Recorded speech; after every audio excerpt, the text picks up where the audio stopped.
आज 21 जून है यानी अंतर्राष्ट्रीय योग दिवस। तो आज हम इसी पर थोड़ी गहरी चर्चा करेंगे। ये दिन क्यों मनाते हैं और योग का असल मतलब क्या है।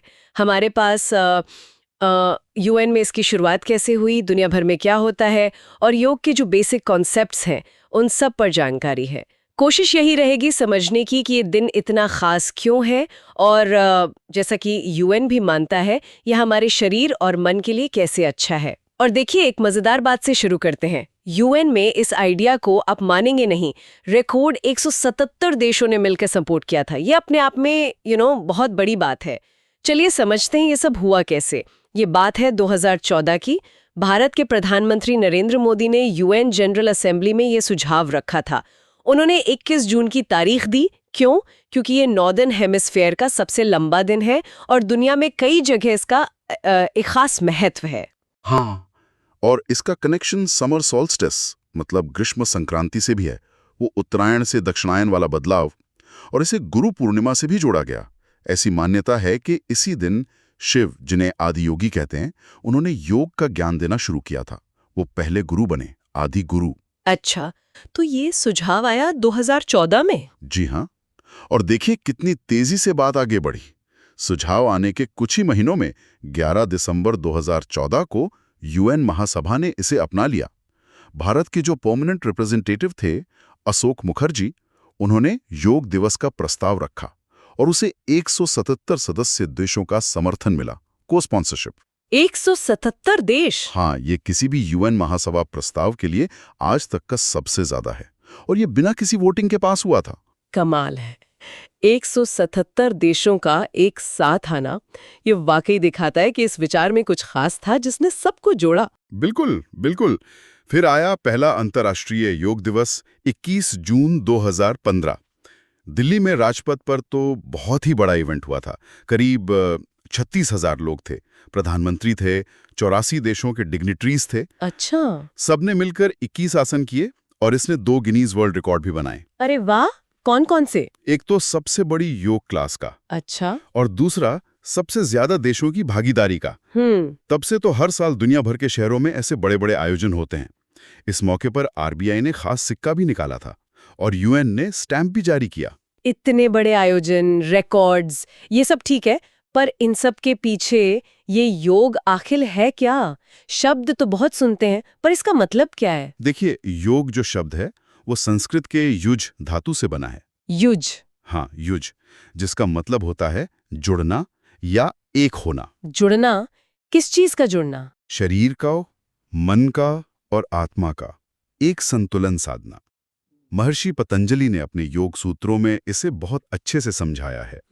योगश चित्तवृत्ति निरोधा। योगस चित्तवृत्ति निरोधा थोड़ा मुश्किल है, मतलब? आसान भाषा में कहें तो मन में जो लगातार विचार चलते रहते हैं ना, वो जो चंचलता है उसको काबू करना, उसको शांत करना ही योग है। अच्छा, तो मतलब सिर्फ आसन करना, वो जो फिजिकल पोस्चर होते हैं, वही योग नहीं है? नहीं, बिल्कुल नहीं। आसन तो उसका एक हिस्सा मात्र है, कह सकते हैं। योग के कई रूप हैं, कई पहलू हैं। जैसे हठ योग है। इसमें शारीरिक आसनों और क्रियाओं पर जोर होता है, शरीर को साधने के लिए। फिर ध्यान योग है, जो पूरी तरह मन की शांति और एकाग्रता पर फोकस करता है।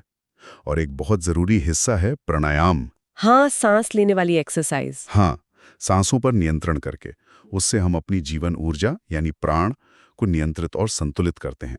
ये सब मिलकर योग बनता है। समझ गई। ये तो हुई योग की गहरी बात, लेकिन जब ये अंतर्राष्ट्रीय स्तर पर इतना फैला, तो क्या सबने इसे ऐसे ही देखा या कुछ अलग नजरिए भी थे? हाँ, ये एक अहम सवाल है। देखिए, पहल बहुत कामयाब रही, इसमें कोई शक नहीं।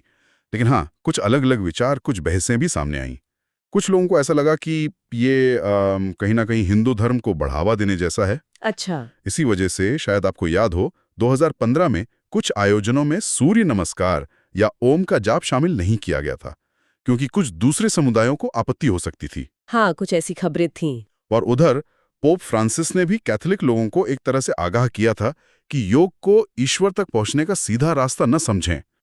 और भारत सरकार का क्या स्टैंड रहा इस पर? भारत सरकार का जोर इस बात पर रहा है कि योग को भारत की सांस्कृतिक धरोहर के रूप में दुनिया में स्थापित किया जाए।